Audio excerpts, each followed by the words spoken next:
Hi, my name is Isaiah Vidler. This is my digital artifact for assignment 3 in regards to moral panics and how the media interprets the mountaineering community. Moral panics in the news and media is very controversial and can not only stop viewers and readers to stop doing the kind of tasks that they are reporting on, but also strike fear in the involvement of the objective as well. Climbing and mountaineering is a sport where there are many dangers involved, therefore teamwork is essential, whether that is belaying, fixing ropes, or making there is enough bottled oxygen on the mountain to be able to summit successfully and to not be killed. As a climber myself, with 17 years worth of experience in competition climbing, alpinism, and multi-pitch climbing, I've seen a few climbers from around the world with little to no experience, thinking that they can automatically attempt multi-pitch climbs and not see the dangers involved. For this reason, the media and major news outlets give climbing a bad reputation as being the most dangerous sport in the world. But truth be told, it is the most dangerous sport in the world. This season alone, 4 people have died already been killed on Mount Everest in the Khumbu icefall.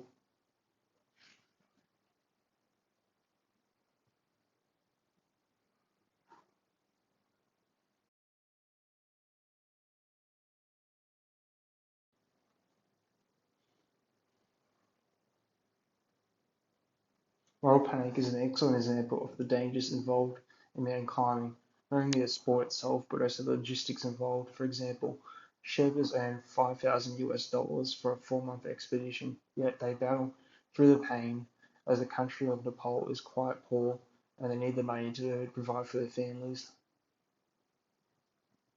Moral panics can also show in the arrogance of climbers on the mountain, trying to constantly outdo each other to see who gets to the mountain, to see who gets to the summit first.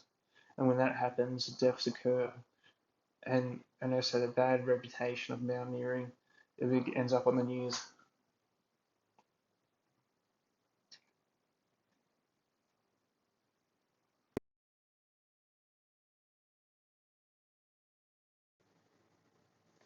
Now let's think about moral panics and the way they perceive dangerous sports.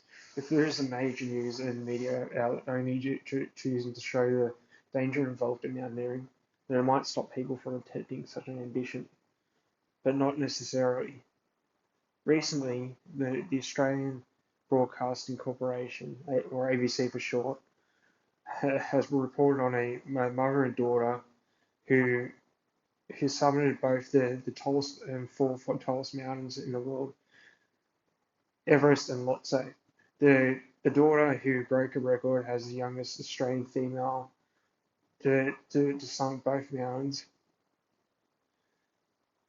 but they left out the 4 deaths that have occurred on the mountain this climbing season so far. Maybe the reason behind that news could be the news of moral panics overlooks the media judgment involved in sharing the story to the public, and therefore resulting in broadcasting or writing a news story about the dangers of the sport.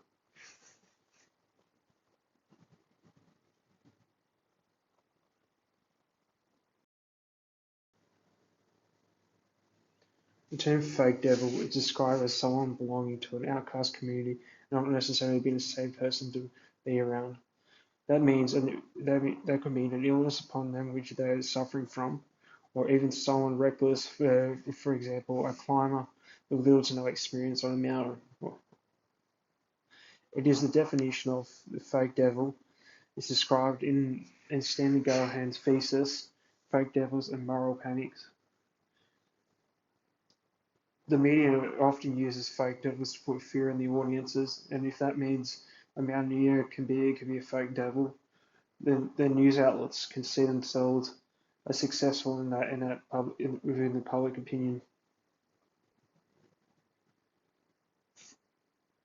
For many climbers, including myself, it is euphoric as a sport other than including the media. We'll look at climbers thinking that we cause the moral panics ourselves, but the truth be told, mental health wise, it is healthy for the mind and the people who try and prevent us from the more people try and prevent us from climbing, the more we want to do it. Moral panics is not going to stop it.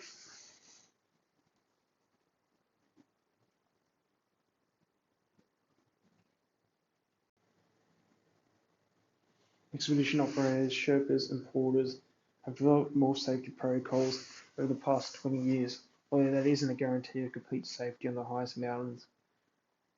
And media moral panics is well aware that it is, as it's always on the news due to many unfixed ropes on Everest and not enough oxygen, as well as avalanches and high altitude cerebral edema.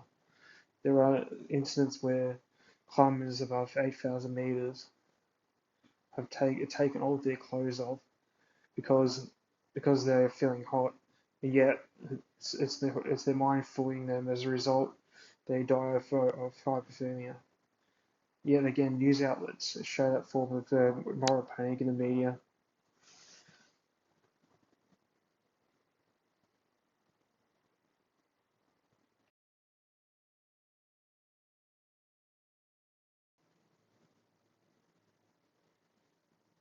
To conclude, mountaineering and moral panics is quite a common objective for the news and media to report on. Unfortunately, that is the case, but if a journalist could experience the sensation of standing on some of the world's tallest peaks,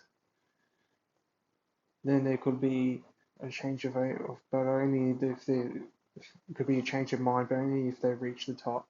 To be honest, the definition of moral panic should have no implementation on the way climbers should choose whether they want to climb or not.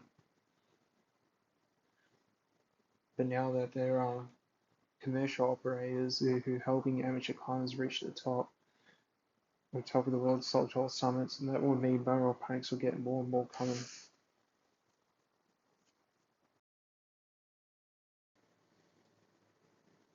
In discussion with my sources I've used for this digital artifact, I've used the previous sources that I used for the pitch and annotated bibliography, as I think that they were the right ones to use and were beneficial for the story, and I thought they had quite enough detail for me to use.